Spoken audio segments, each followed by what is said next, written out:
What if the biggest thing stopping you is you? That's right. It's not your boss, not your ex, not even the president. It's most likely just you, lurking in your own head like a troll under the bridge. Let's fix that before your inner voice turns your potential into a permanent nap. We've all got that voice in our head. Sometimes it's helpful, like don't text your ex at 2 a.m. Other times, it's like the worst podcast ever. 100% negativity, no guest speakers, and it plays 24/7. It says stuff like, you're gonna mess this up. You're not smart enough. Everyone's judging you. Seriously? Just chill out, Karen. This voice is called negative self-talk. It doesn't yell, it whispers in that annoying tone like, are you really gonna wear that?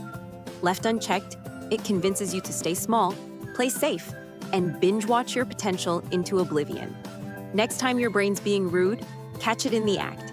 If it says, you always screw this up, you hit back with, I'm still learning, and just keep it moving. Say it out loud, write it down. Tattoo it on your soul if you have to. You're not lying to yourself. You're just not letting your inner troll write your life story. You know what the crazy part is? We don't even know we're doing it. You're not lazy, you're not weak, you're just being emotionally held hostage by a voice that thinks perfection is the only ticket in. You hesitate, procrastinate, or my favorite, I'm waiting for the perfect time. Spoiler alert, people. There's no perfect time. The perfect time is fake. Just like most people's lives on Insta or TikTok, confidence doesn't show up first. Action does. Confidence is your bestie coming out swinging once you threw the first punch. Let's take action on something you've been putting off. A text, a task, telling Chad to leave you alone. Give yourself 10 seconds of boldness, then just do it.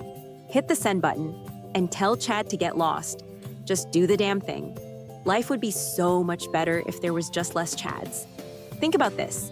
If you talk to your friends the way you talk to yourself, you wouldn't have friends. You'd have a restraining order. So why do we think dragging ourselves makes us stronger? Self-respect is not optional. It's survival.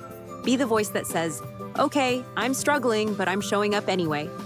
Not, wow, what a mess you are. Here's a newsflash for you. You're not a mess. You're a limited edition work in progress.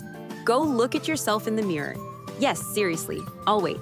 Look yourself in the eye and say, I'm not perfect, but I'm still showing up. And that's enough. Maybe give yourself a wink and little flex action for bonus points. Remember, confidence is 90% illusion anyway. The rest is all you. If this helps strengthen your mindset, don't forget to like, subscribe, and share it with someone who deserves a little extra encouragement today. Turn your screen time into me time.